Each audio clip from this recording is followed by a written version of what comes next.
I'm pleased to introduce to you April Haberman and Kim Hart.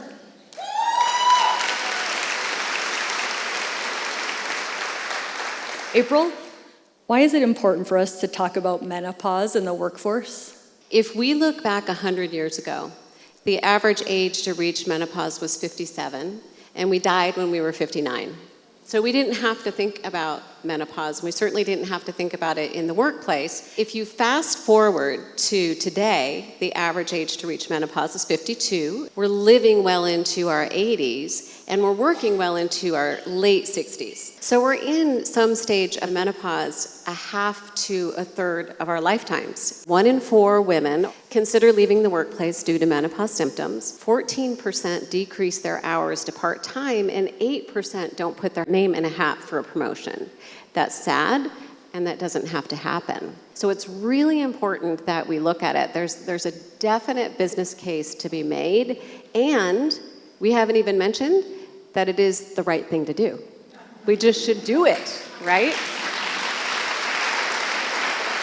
People are going someplace else when they're not finding what it is that they want.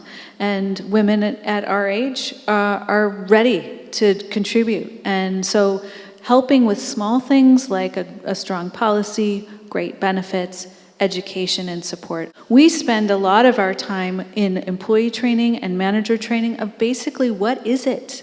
And how does it impact you at work? And what are the opportunities to help support women in the workforce? Hot flashes, brain fog, anxiety, lack of sleep, those things really drag you down at the workplace.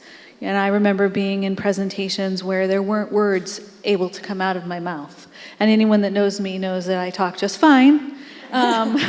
Except that my brain fog stopped me from being able to drive home the points that I wanted. They're very simple things that employers can do, from fans to better uniforms, that aren't expensive, that have these women at the top of their careers being able to perform with just a few accommodations. One thing you didn't know was heavy flooding bleeding. And we don't talk about that often because it's heavy flooding bleeding. But it's really difficult to work if you are bleeding through your pants every hour. That was me. So we really have to start to consider some of those private symptoms that we're experiencing as well. And that's as simple as, can you put tampons and pads in the bathrooms? I mean, we are talking about 2024 and we still have employers that don't have tampons and pads in the bathroom. Culture change is hard. Changing a culture inside a company that you would want to talk about something that is stigmatized or hushed is a hard thing to do. And when you bring those things to work, you're lonely. I mean, heavy flooding bleeding is embarrassing. And so companies, even just opening up the dialogue around it, makes people feel safe and makes people not feel like they're not wanted. So many times people say to us like, oh my gosh, thank you, I've been heard. Thank you, you're supporting what it is that I need. The number one reason why employers don't have menopause support is because employees aren't asking.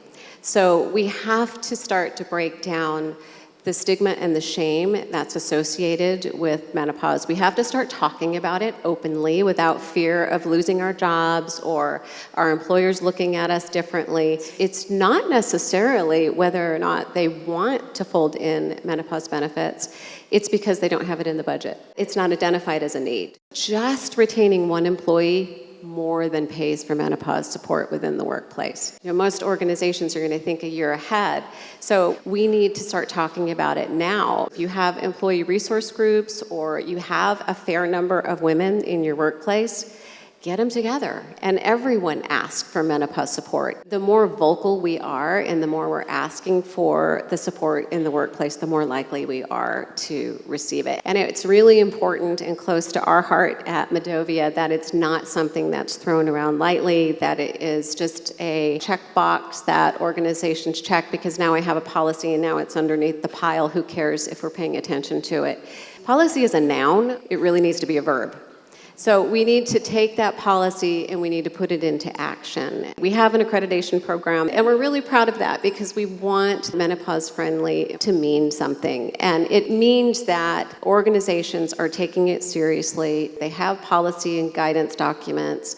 They are creating long-term sustainable change that allows all women to thrive in the workplace regardless of age, stage background. You can thrive in this stage of your life. That's what we want.